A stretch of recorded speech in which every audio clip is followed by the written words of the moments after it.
Hanim diam je, matikan diri. Lama juga dia tutup muka dengan bantal tu, dan terasa makhluk tu macam sengaja lompat-lompat atas katil dia. Tak lama kemudian, tiba-tiba senyap. Hanim turunkan bantal perlahan-lahan dari muka. Alhamdulillah, makhluk 2 ekor tu dah tak ada.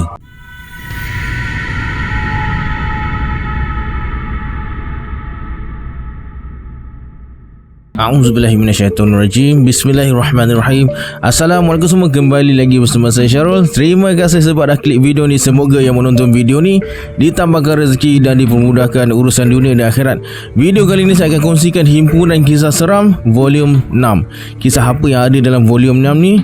Jom kita tonton video ni sampai habis. Jangan lupa like, subscribe dan komen dalam video ni. Pada yang nak join grup Telegram saya dah letakkan link dekat bawah. Macam biasa, sebelum saya mulakan, jom kita baca selawat dulu. Sallallahu Rabbuna ala nuril mubin Ahmad al-Mustafa Sayyidil Mursalin. Sallallahu Rabbuna ala nuril mubin Ahmad al-Mustafa Sayyidil Mursalin. Sallallahu Rabbuna ala nuril mubin Ahmad al-Mustafa Sayyidil Mursalin.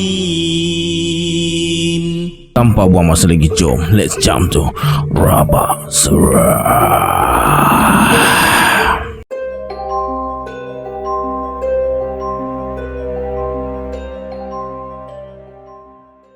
Pengalaman seram ni Sarah alami masa dekat bangunan lama Hospital Sungai Buloh. Hospital lama ni dulu menempatkan pesakit kusta dan ada lebih kurang dalam 18 buah blok yang tinggi lebih kurang setingkat. Tapi sekarang hanya 3 blok je yang guna untuk tempatkan pesakit. Dulu pakcik Sarah tinggal dekat Paya Jaras, jadi dia selalu cerita pasal perkampungan kusta dekat Lembah Harapan Hospital lama Sungai Buloh tu, dan cerita pasal memburu pelanduk dengan kancil dekat Bukit Langgong belakang hospital lama. Sebelum ni sepupu Sarah yang bernama Hanim masuk ward dekat Hospital Selayang sebab menghidap limfositofemia. Mula-mula doktor tak dapat kesal langsung apa penyakitnya. Akhirnya terpaksa dibawa ke Hospital Sungai Buloh yang banyak pakar dekat sana. Hari pertama dan kedua je Hanim ditempatkan di ward hospital baru dan semuanya okey. Masuk hari ketiga, Hanim kena tukar ward pula dekat bangunan lama bekas hospital kusta tu dengan alasan ada pesakit baru yang perlu perhatian terperinci. Inilah kali pertama Sarah masuk kawasan hospital lama Sungai Buloh tu. Sebelum ni asyik dengar cerita dari pakcik dia je. Masuk je kawasan hospital tu terasa sunyi, redup dan tenang je. Kiri kanan kebanyakannya blok bangunan yang dah dikosongkan. Pintu dan tingkap setiap blok semuanya bertutup rapat. Sampai dekat parking belakang blok bangunan wad teratai, Sarah parking kereta dan punggah semula barang Hanim untuk bawa masuk ke dalam wad.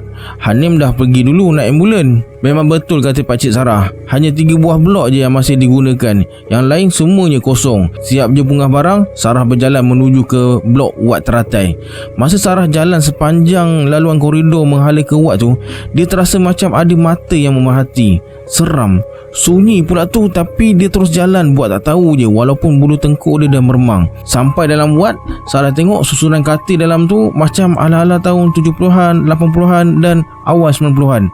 Partition langsir pun tak ada. Kaunter pula jururawat jarang ada sebab mereka sibuk kesana kesini ni antara wad lama dengan wad baru. Sarah tengok jam, dah pukul 6.30. Dekat luar hari dah beransur gelap sebab nak masuk waktu maghrib. Dekat kaunter staff nurse ada 2 orang je sebelum diganti dengan staff nurse yang masuk malam. Hanim pula dah terlelap lepas masuk air tadi. Kata nurse lepas 9 malam nak masukkan 1 pint darah pula sebab doktor dapat kesan last minute Hanim mengidap anemia. Jadinya ada 2 penyakit dapat dikesan last minute. Lebih kurang pukul 9.30 malam, Sarah dengan makcik dia, mak si Hanim ni, ada lagi dalam wad tu tunggu nurse dan doktor uruskan darah tambahan. Lepas nurse dengan doktor datang untuk bagi Hanim sign borang masuk darah, Sarah kena tunggu lagi nurse datang bawa 1 pint darah yang tak sampai-sampai dari tadi. Sarah pun boraklah kejap dengan Hanim. Makcik pula tengah berurusan dengan doktor untuk minta tukarkan semula ke wad bangunan baru sebab sini tak selesa dan banyak nyamuk. panas pula tu. Tak lama kemudian nurse sampai bawa satu pen darah. Masa ni doktor dah keluar pergi katil barisan sebelah. Tinggallah Sarah dengan makcik sambil tengok nurse cucuk itu cucuk ini nak masukkan darah. Dah selesai, lampu pun dah tutup separuh. Suasana jadi senyap je dalam ward sebab banyak pesakit dah tidur lepas makan malam dan makan ubat. Tapi ada jugalah pesakit yang belum tidur lagi. Belum sempat Sarah nak keluar pintu utama ward teratai tu, Hanim minta tolong panggilkan nurse sebab darah dalam tiub tu tak mengalir turun dan tersangkut dekat tengah-tengah tiub. Sarah terus pergi kaunter tapi seorang nurse pun tak ada dekat situ. Tanya dekat guard tepi koridor, dia cakap nurse pergi beli makanan kejap. Bila nurse dah balik, makcik terus suruh nurse tu tengok semula tiub darah yang tersumbat. Dan masa ni Sarah nampak nurse tu dah cabut drip dan tiub salur dari beg darah. Mungkin nurse tu tak perasan salur beg darah hujung tiub dah terbuka. Cepat-cepat Sarah cakap dekat nurse yang darah keluar dari tiub sampai tertumpah atas lantai. Banyak pula tu. Nurse cakap nanti dia suruh pekerja dari Redicare datang bersihkan darah yang tertumpah tu. Puas Sarah tunggu pekerja Redicare tu tak sampai-sampai juga. Dah dekat pukul 10 suku malam. Guard pula dah suruh mana-mana penjaga keluar sebab nak kunci pintu utama ward. Dekat bangunan lama ni ada sikitlah kelonggaran untuk penjaga atau pelawat berada dalam ward berbanding ward bangunan baru tu. Disebabkan pekerja Redicare dari tadi tak sampai-sampai, makcik ajak Sarah balik rumah je sebab dah penat. Badan pun dah melekit-lekit. Sebelum balik tu, makcik pergi toilet jap dekat sebelah belakang. Sarah tunggu dekat katil Hanim. Masa tengah berbual dengan Hanim tu, tiba-tiba kunci kereta yang Sarah main timbang-timbang terlepas dari tangan dan jatuh terperosok bawah katil. Sarah pun tunduk nak ambil kunci bawah katil tu. Masa tu Sarah terperasan macam ada kelibat warna hitam. Sekali pandang macam kongkang. Badan warna hitam, berbulu-bulu, mata merah, lidah dia panjang, terjelir-jelir, jilat darah yang tumpah dekat lantai tu. Lidahnya macam lidah biawak. Kemudian makhluk tu terus pandang Sarah dengan mata yang terbeliak. Sarah terus terkejut. Bila dah dapat kunci, Sarah tak berani nak jelin dekat tempat sisa darah yang tumpah tu. Hanim pula bila Sarah dongak kepala, tengok-tengok dia dah terlelap. Kebetulan makcik dah keluar dari tandas. Dia terus ajak Sarah balik. Bila tengok anaknya dah tertidur. Pekerja Redicare masih tak datang-datang lagi. Makcik terpaksa pesan dekat security, kalau ternampak pekerja Redicare suruh dia bersihkan cepat-cepat darah tu. Esoknya dalam pukul 8 pagi, Sarah dengan makcik sampai dekat hospital. Bila masuk dalam ward je, mereka nampak pekerja Redicare ada dekat tepi katil Hanim tengah bersihkan darah yang tumpah semalam. Hanim beritahu mak dia malam tadi masa tengah tidur, dia asyik terjaga je sebab terdengar bunyi macam orang tengah renyukkan kertas dekat bawah katil dia. Masa Hanim jenguk dekat bawah, dia nampak dua ekor makhluk tengah mencangkung dekat bawah. Satu yang macam kongkang tu, satu lagi macam tikus. Belakang nampak berbulu je dengan telinga besar. Cepat-cepat Hanim tutup muka dia dengan bantal. Tapi apa yang membuatkan dia rasa nak pitam bila dua ekor makhluk tu panjat katil dia. Hanim dapat rasa katil dia bergenjut. Hanim diam je, matikan diri. Lama juga dia tutup muka dengan bantal tu dan terasa makhluk tu macam sengaja lompat-lompat atas katil dia. Tak lama kemudian tiba-tiba senyap. Hanim turunkan bantal perlahan-lahan dari muka. Alhamdulillah, makhluk dua ekor tu dah tak ada. Lepas tu cepat-cepat Hanim cuba panggil nurse dekat kaunter tapi tak ada seorang pun dekat situ. Mungkin tengah periksa pesakit lain. Hanim punyalah takut malam tu sampai menggigil dia. Ditambah pula kiri kanan katil dia tak ada pesakit langsung.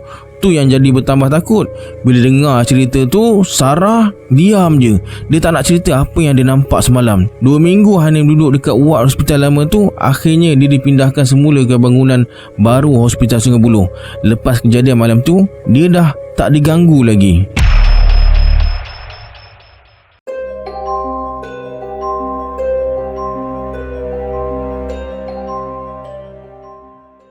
Tahun 70-an, Pardi dan abang dia bernama Mukri bekerja sebagai penebang balak dekat Sabah. Kerja sebagai penebang balak ni memang jarang ada dekat rumah. Pardi hanya akan balik rumah jumpa anak bini dia dekat Tawau sesekali je. Kadang-kadang 2 bulan sekali, kadang 3 bulan sekali.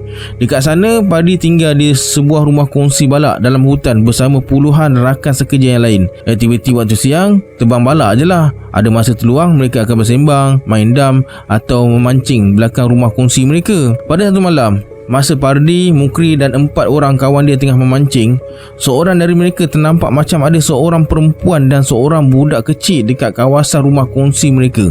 Mereka semua pelik, macam mana ada seorang perempuan dan budak kecil sekitar 3 tahun boleh berada dalam kawasan rumah kongsi mereka tu. Mereka datang naik apa? Tak logik langsung bila seorang perempuan dengan seorang budak kecil boleh datang kawasan rumah kongsi mereka tu.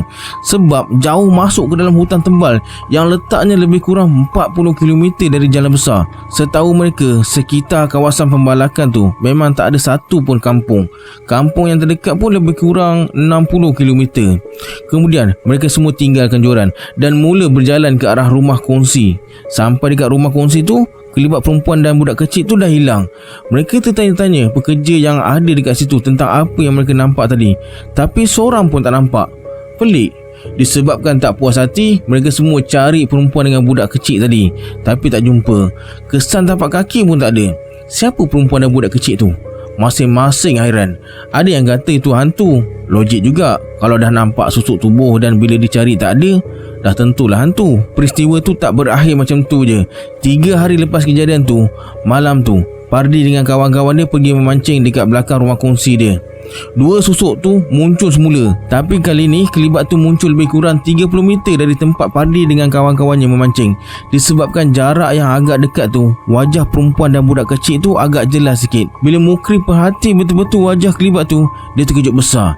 Sebab wajahnya sama macam Marpuah dan budak kecil tu sama macam Zainab. Mereka adalah anak dan isteri si Pardi ni. Mulanya Pardi tak perasan. Bila Mukri suruh perhati betul-betul, baru dia perasan. Tapi macam mana mereka berdua boleh berada dalam hutan malam-malam buta macam ni dan jauh dari kampungnya di Tawau. Kemudian Pardi cuba datang dekat dengan mereka berdua, tapi Mukri dengan kawan-kawan dia halang. Mereka kata biarkan perempuan dengan budak kecil tu. Jangan kacau. Mungkin bukan isteri dan anak Pardi dan mungkin mereka ni bukan manusia. Atas nasihat Mukri dan kawan-kawan yang lain, Pardi hanya perhatikan je perempuan dan budak kecil tu dekat situ. Dia yakin mereka tu bukan isteri dan anaknya, tapi jin atau makhluk halus. Kemunculan isteri dan anak sulung Pardi dalam hutan tu menggemparkan pekerja rumah kongsi balak. Ada yang kata mungkin isteri dan anaknya dekat kampung dalam kesusahan, sebab tu mereka datang dalam hutan tebal untuk cari dia.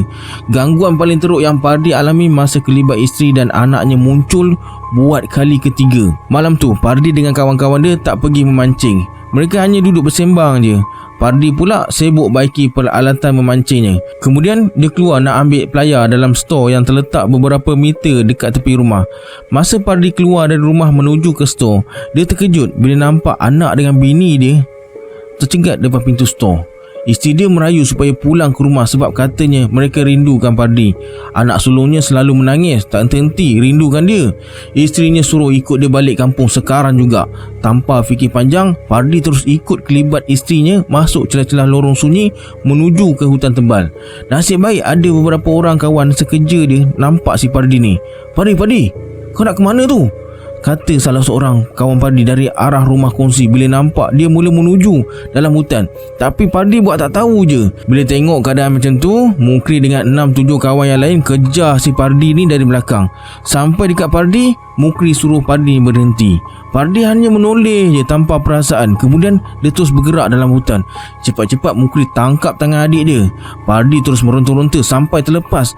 Kawan-kawan yang lain terus kepung Pardi, tapi dia dapat lepaskan diri juga dan terus berlari menuju ke dalam hutan. Kemudian mereka kejar Pardi, tapi Pardi dah hilang dari pandangan. 2 orang kawan segera balik ke rumah kongsi dan bagi tahu kawan-kawan yang lain. Malam tu juga semua penghuni rumah kongsi itu keluar cari Pardi. Lepas 3 jam cari tak jumpa, mereka buat keputusan balik semula ke rumah kongsi. Esoknya semua pekerja balak tak bekerja. Pengurus syarikat arahkan semua pekerja cari si Pardi ni. Dipendekkan cerita, akhirnya mereka jumpa Pardi dekat tepi sungai 3 km dari rumah kongsi balak dalam keadaan yang amat lemah. Dia terbaring betul-betul tepi sungai. Menurut Mukri, nasib baik mereka jumpa Pardi sebelum air sungai pasang. Kalau tak, mungkin Pardi dah dihanyutkan air sungai. Setelah bertenang, Pardi mula bercerita. Kata Pardi, dia macam terpukau dan yakin itu adalah anak dan isterinya. Dia sendiri tak sedar dia dah bergerak jauh ke dalam hutan. Sampai satu tempat, tiba-tiba kelibat isteri dan anak dia hilang. Bila tersedar je, dia dah berada dekat tepi sungai.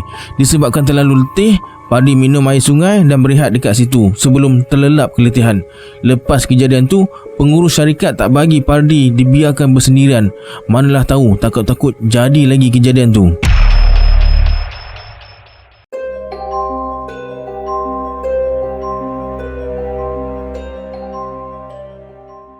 Lebih kurang pukul 12.40 malam, Razlan dah sampai di persimpangan Batu Gajah Perak dari Kuala Lumpur. Dia terus memandu ikut jalan kampung. Lebih kurang 40 minit dia akan sampai ke rumah ibu bapa dia. Masa Razlan lalu dekat pekan kecil menuju ke kampung tu, dia ternampak seorang wanita tua tengah berdiri bawah lampu depan deretan kedai yang dah tutup. Bila semakin dekat, baru Razlan perasan wanita tua tu orang kampung dia. Orang kampung panggil wanita tu Bidan Kiah. Masa ibu Razlan nak lahirkan dia dulu, makcik Kiah ni lah yang jadi bidannya. Cepat-cepat Razlan berhentikan kereta sebelah Bidan Kiah ni. Nak ke mana Cik Kiah? Dah lewat malam ni. Nak balik rumah. Oh, kalau macam tu, jom saya tumpangkan. Bidan Kiah buka pintu dan terus masuk.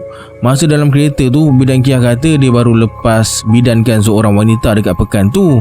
Masa tu juga Razlan tengok baju Bidan Kiah ni ada setumpuk 2 kesan darah. Mungkin darah masa dia bidankan wanita tadi agaknya. Kemudian Razlan terfikir satu soalan dan bertanya, kenapa tuan rumah tak hantar balik? Patutnya kenalah hantar makcik balik. Dah makcik tolong sambutkan anak dia. Memang dia nak hantar, tapi cucu aku dah janji nak datang ambil. Jadi aku tak bagilah orang tu hantar. Razlan hanya mengangguk je dengar jawapan Bidan Kiah tu. Tapi dia rasa pelik sikit. Bidan Kiah yang dikenal peramah orangnya, tak kira dengan sesiapa walaupun baru kenal.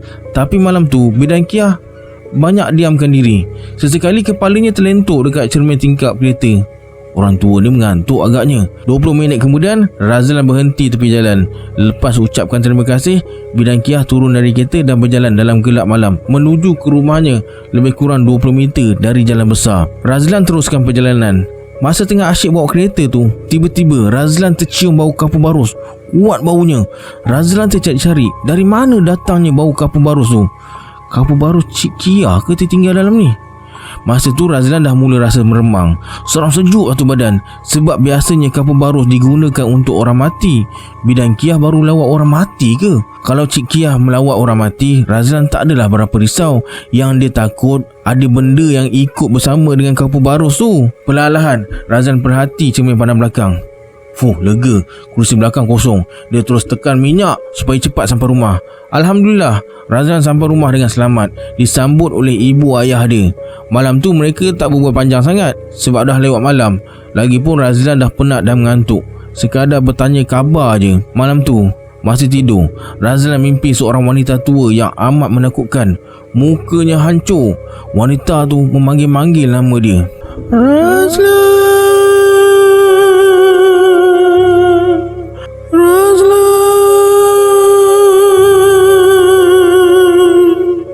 Makin lama, makin dekat wanita tua tu datang dekat Razlan sambil angkat kedua-dua belah tangannya macam nak cekik dia. Razlan cuba larikan diri, tapi badan jadi kejang. Razlan menjerit dan tersedar dari tidur. Ya Allah, aku mimpi rupanya. Badan berpeluh dan menggigil-gigil. Bila dah tenang, Razlan sambung tidur semula sampai ke pagi. Esoknya masa sarapan, Razlan beritahu mak dan ayahnya dia tumpangkan Bidan Kiah malam tadi. Razlan bersuara, Bidan Kiah tu kuat lagi mak. Dah tua-tua pun boleh jadi bidan lagi. Tak ada orang ganti dia ke mak? Hah? Kau jumpa Bidan Kiah ke Lan? Ya, semalam Lan tumpangkan dia sampai depan rumah dia tu. Kau biar betul Lan, Bidan Kiah tu dah mati. Dah dekat sebulan dah. Mak biar betul, saya tak dengar cerita pun. Nak buat apa mak tipu kamu Lan? Kata mak, Bidan Kiah mati kemalangan jalan raya dekat pekan kecil menuju kampung ni. Dia dilanggar lori sampai kepalanya hancur berkecai masa nak melintas jalan lepas pulang dari bidankan seorang wanita. Bila dengar cerita daripada mak dia tu, Razlan terus tercengang. Patutlah dia tercium bau kapur baru selepas hantar Bidan Kiah semalam. Mak Razlan ada dengar cerita dari orang kampung ni juga. Lepas Bidan Kiah meninggal, ada beberapa orang kampung, terutama sekali budak muda yang kerja dekat luar, terserempak dengan Bidan Kiah masa balik kerja pada waktu malam. Kebiasaannya Bidan Kiah akan tumpang mereka dari pekan kecil sampai depan rumah dia. Ada satu cerita ni yang kena budak muda juga. dia tumpangkan bidang Kiah nak hantar ke rumah. Tapi bila tersedar, rupa-rupanya dia menuju ke tanah perkuburan. Kata budak bunda tu, dia macam berkhayal masa berbual dengan bidang Kiah tu. Ada seorang lagi penduduk kampung. Mereka panggil Osman je. Orang kampung jumpa dia dalam keadaan pingsan keesokan paginya lepas kereta dia langgar tiang elektrik. Bila sedar, Osman kata malam tadi dia tumpangkan bidang Kiah. Tapi lepas 5 minit, tiba-tiba bidang Kiah gaib macam tu je. Dia jadi panik dan terbabas sebab terkejut. Selain kisah tu, wanita terakhir yang dibidankan bidang Kiah sebelum dia mati dilanggar lori kena ganggu juga. Katanya lepas bidang Kiah meninggal, boleh dikatakan setiap malam jelmaan bidang Kiah datang rumah wanita tu. Mereka dengar bidang Kiah menangis teresak-esak dekat depan pintu rumah sambil minta darah dan uri anak yang dilahirkan tu. Disebabkan tak tahan asyik kena ganggu je, mereka terus pindah dari situ. Tapi kenapa lepas bidang Kiah mati masih ada jelmaan dia, Mak? Dia ada membela ke? Kata Mak, dari cerita yang dia dengar, bidang Kiah memang ada bela hantu raya untuk bantu dia bidankan orang. Mungkin malam tu hantu raya dia lah yang berjelma jadi bidang Kiah dan tumpang kereta si Razlan ni.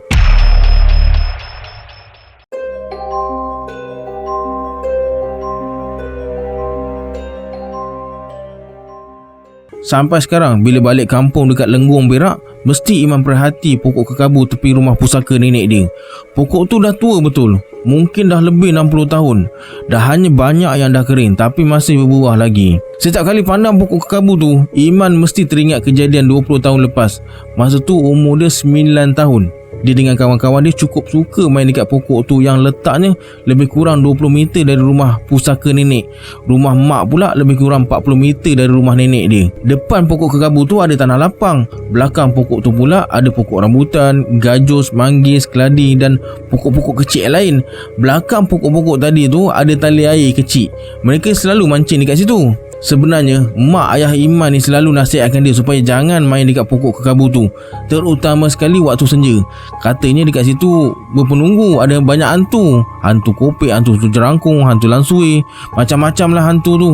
Hantu tu akan merayau dan cekik budak-budak yang main dekat bawah pokok kekabu. Tapi dah nama pun budak-budak, bila dah main tu mulalah leka sampai hari dah masuk senja. Kebetulan bila dah beberapa kali main sampai terlajak senja, mak ayah pula tak panggil suruh balik sebab mereka dah ke surau. Iman dengan kawan-kawan dah lupa pesan mereka. Lama kelamaan perasaan takut hilang dan anggap apa yang mak ayah pesan tu untuk takut-takutkan mereka je. Sampailah satu hari ni. Hari tu hari Khamis. Iman dengan kawan-kawan main bola sampai lewat petang. Masa hari nak masuk senja, mereka main nyorok-nyorok pula. Masa tengah lari nak cari tempat menyorok, Iman tengok hari dah beransur gelap. Kejap lagi mesti azan. Dia terus berlari dekat pokok kekabu dan menyorok belakang batang pokok yang agak besar tu. Dari situ Iman nampak kawan-kawan lain berlari cari tempat bersembunyi. Tiba-tiba Iman nampak mereka berpatah balik, kemudian berbual dan berlari ke rumah masing-masing. Diorang ni nak main ke tak? Mula-mula Iman nak keluar tapi tak jadi sebab dia ingat mungkin kawan-kawan dia nak menyorok dekat dengan rumah mereka. Lepas tu Iman nampak kawan dia yang bernama Bulat yang sepatutnya cari mereka tengah meniarap dekat beranda rumah dia dalam keadaan muka ditekuk ke lantai. Senja makin remang. Iman nampak Bulat mula turun dari beranda dan cari mereka. Bila dah lama sangat Bulat tercari-cari, Iman laung nama dia. Bulat terus berlari ke arah Iman. Iman dah bersedia belakang pokok nak sergah Bulat tu. Tapi Bulat pergi ke arah semak dekat belakang pokok kekabu tu. Bila tak jumpa Iman dekat situ, dia patah balik dan ternampak Iman tengah tersandar dekat batang pokok kekabu. Aku dah jumpa kau, kata Bulat. Tapi Iman diam je tak menjawab. Bulat tengok muka Iman dengan pandangan yang pelik. Man, kenapa dengan kau ni Iman terus diam sambil pandang je arah belukar. Bulat mula panik sambil panggil Iman. Kemudian Bulat terus berlari ke rumah Iman. Bulat, tolong aku Bulat, tolong aku. Iman menjerit tapi suara tersekat dekat kerongkong. Lepas tu Iman cuba bangun pula. Tak boleh. Tak lama lepas tu Iman mula terdengar suara mak ayah panggil nama dia dari rumah. Mak, ayah, saya dekat sini. Tolong. Puas Iman menjerit, tak keluar-keluar juga suara dia. Hari dah semakin gelap. Entah macam mana, masa Bulat mundar mandir depan Iman tu, dia terlanggar bonjolan akar pokok kekabu yang terkeluar dari permukaan tanah. Masa dia nak tersembam ke tanah tu, spontan Bulat sebut, Allahu Akbar. Serentak dengan tu, Iman terus boleh bangun dan berlari balik ke rumah. Dekat belakang Iman, terdengar Bulat berlari sambil panggil Iman. Man, tunggu aku Man. Iman tak hiraukan dia. Sampai rumah, Iman terus berlari masuk bilik dan berselubung dalam selimut. Dia kena marah jugalah masa tu sebab balik lepas senja. Esoknya Iman demam. 3 hari dia tak datang sekolah. Bila dah sihat, Bulat datang rumah dia. Masa itulah Iman ceritakan apa yang berlaku.